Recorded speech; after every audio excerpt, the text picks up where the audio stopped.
on va partir en vacances et donc j'ai commencé à rentrer mes plantes. Et si vous ne savez pas, j'ai 2 chats et un chien. Bon, le chien, je le prends avec moi pendant les vacances et les chats restent à la maison. Donc, je suis obligée de mettre toutes mes plantes en sécurité.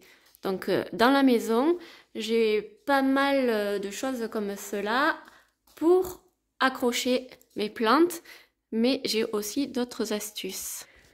Là, j'ai une petite serre Ikea qui protège les plantes des griffes et des, des dents des chats, parce qu'ils ont tendance à tout croquer, j'en parle souvent dans mes vidéos. C'est vraiment des chats qui mâchouillent les plantes et du coup, c'est vraiment très difficile l'hiver quand il faut tout que je rentre, de trouver des solutions pour tenir mes plantes à l'écart. Voilà encore un petit système de crochet. Utiliser les meubles où les chats ne peuvent pas aller. Là, j'ai une petite loupiote pour les plantes, mais je doute qu'elle soit assez proche pour faire du bien à la croissance de la plante. Je l'ai acheté sur AliExpress et vraiment, je doute de ses capacités. Mais bon, là, je pense que les chats ne peuvent pas monter sur ce meuble. J'ai récupéré aussi pas mal de petits présentoir comme ça chez mamie. J'arrive chez ma mère et là je vois 3 trucs comme ça. J'ai dit mais est-ce que je peux les prendre quoi? Parce que ça c'est top. C'est top ça pour mettre les trucs un peu plus en hauteur. Du coup là j'avais une racine super aérienne de ma monstera. Donc je me suis dit là ils vont l'attraper, jouer avec, la mâchouiller. Donc il faut bien que je la laisse comme ça. Et j'espère que ma monstera sera intacte quand je rentrerai. Je rentrerai des vacances. En tout cas, je suis contente de ces racines aériennes. Bon, ne faites pas comme moi, ne mettez pas de tuteur comme ça, c'est un bout de bois. Si vous pouvez vous le permettre, prenez un tuteur soit en fibre de coco, soit en sphaigne. Votre plante s'accrochera plus facilement que si c'est un bout de bois. Comme celui-là. Mais bon, des fois, il faut faire avec les moyens du bord. Et ce pot en plastique, il est pas très joli. Donc, il faudrait peut-être que je trouve un truc, ou peut-être le teindre, je sais pas. Bref, l'idée, c'était de mettre la monstera en sécurité pour l'instant. Là, on arrive sur un deuxième présentoir. Alors, ça a un nom spécial, je pense, mais j'ai pas le mot là, tout de suite. J'ai mis ma Lédéboria qui est en train de me faire des petites feuilles. Comme les volets vont être fermés, forcément, je l'ai mise là en face du fenestron, comme les volets seront fermés. Là, encore sur des meubles avec le fenestron pour qu'ils aient de la lumière. Là, ici, c'est pareil, c'est en face du fenestron et la lumière est reflétée par le miroir. Donc, ça ne devrait pas poser de soucis. Ce que vous faites quand vous avez des meubles qui sont accessibles par les chats comme ça, c'est de bourrer le meuble pour pas qu'il puisse atterrir en fait, parce qu'ils calculent quand même un minimum.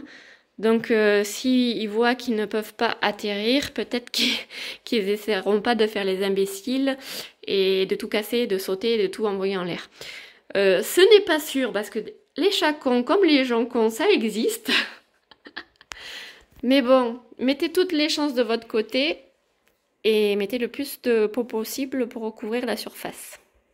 Après, sur le mur, on a fixé des petites étagères en bois brut comme ça.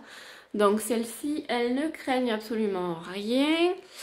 Par contre, elles seront un peu plus dans l'obscurité. Il y aura quand même un peu de lumière du fenestron, mais en même temps, je vous dis, il fait tellement moche en ce moment, il n'arrête pas de pleuvoir. Regardez. 82%, encore c'est moins que d'habitude parce que d'habitude je suis à 85%.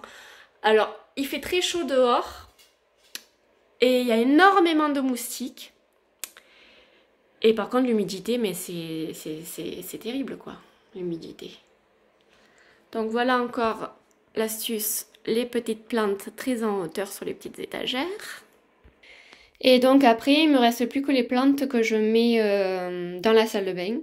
La salle de bain qui a 2 fenêtres, donc forcément il y aura de la lumière. Et je pense que je vais fermer la porte, voilà. Alors elles sont crades parce que on vient de les refaire et du coup les travaux sont pas finis. Il faut que je les nettoie. Mais il y a bien de la lumière et du coup ben, les plantes ici, elles sont bien. Sauf l'hiver. L'hiver il fait vraiment plus froid dans la salle de bain. Mais pour l'instant les températures elles n'ont pas chuté vu la pluie, les orages. Là on est en vigilance orage pour cette nuit et on risque d'avoir la pluie pendant les vacances. Alors je m'en fiche parce que j'ai pris le kawaii, les bottes, je suis prête à faire les champignons, les châtaignes, je m'en fiche s'il pleut quoi, c'est les vacances quand même. Voilà. Là j'ai le petit calathea lancifolia, qui est en train... Il était dehors, vous voyez. Dehors à 100% d'humidité, il fait que de pleuvoir. Et il brunit quand même, hein. Vraiment les calathea... Je vous comprends pas les gars, franchement. Et la maranta, ben c'est pareil. La maranta, elle fait la gueule, voilà. Alors je l'avais sauvé des trips, je l'avais mise en terrarium, ça allait. Mais là, on refait la gueule. Ah bah tant pis pour toi, hein. De toute façon j'ai dit que j'achetais plus ni de calathea, ni de maranta, et ni d'alocasia. Ouais, les alocasia aussi j'en ai marre. Du coup, pas besoin d'arroser les plantes, hein, vu l'humidité. Je les ai arrosées une fois et puis ça attendra une semaine large. Hein. D'où le bénéfice de partir en vacances en automne et pas en été. Bon, moi en été je peux pas partir, donc comme ça c'est réglé. Mais au moins on n'a pas de problème de plantes, ne serait-ce que les chaminous. Les chaminous qui seront nourris par papy. Voilà. Comme il a reverdi mon aéonium. L'été avec le soleil il est super rouge et là il recommence à reverdir. Je l'adore cette plante. Je la monte souvent mais elle est tellement jolie. J'espère que là s'il y a du vent ça va tenir. Par contre là, voilà, j'ai mis ça dans l'eau mais je sais pas du tout si ça va faire des racines ou quoi. Ceux-là j'espère qu'ils vont pas moisir parce que ça n'a pas trop le temps de sécher en ce moment. Par contre, celles-là, elles sont vraiment jolies. Ma serre, je vais la laisser ouverte. Je sais pas si je la ferme ou si je la laisse ouverte. En tout cas, il y a eu du vent et ça n'a pas bougé parce que je l'ai attachée.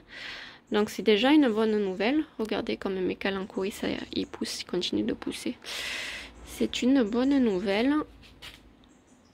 Je pense que je vais la laisser, ouverte. Il n'y a pas de raison en ce moment, je vois pas comment il pourrait faire un coup de froid avec cette pluie qu'il y a tout le temps. Je viens de me rendre compte à l'instant que mon cactus de Noël prépare ses fleurs. Il y a les petits boutons qui commencent à pointer le bout de leur nez. Ça c'est cool. Coucou tout le monde, j'espère que vous allez bien. On est première semaine des vacances d'octobre et nous sommes partis dans le Tarn. C'est une région que j'adore par rapport aux sapins, à la mousse, aux champignons, aux châtaignes. On vient souvent dans le Tarn et d'ailleurs on a fait les châtaignes, je vais vous montrer ça. La maison n'est pas rangée, hein, nous sommes en vacances alors regardez-moi ça. Tous les 4 heures, on se fait des châtaignes au four. C'est top. Voilà, donc je vais partager avec vous quelques photos de ce qu'on a vu, de ce qu'on a visité. Ça n'a pas trop de rapport avec les plantes, mais bon. Si ça peut vous divertir et vous donner des idées pour les prochaines vacances. Voilà, je vous dis à bientôt et profitez bien de la fin de la vidéo. Ciao, ciao, à plus.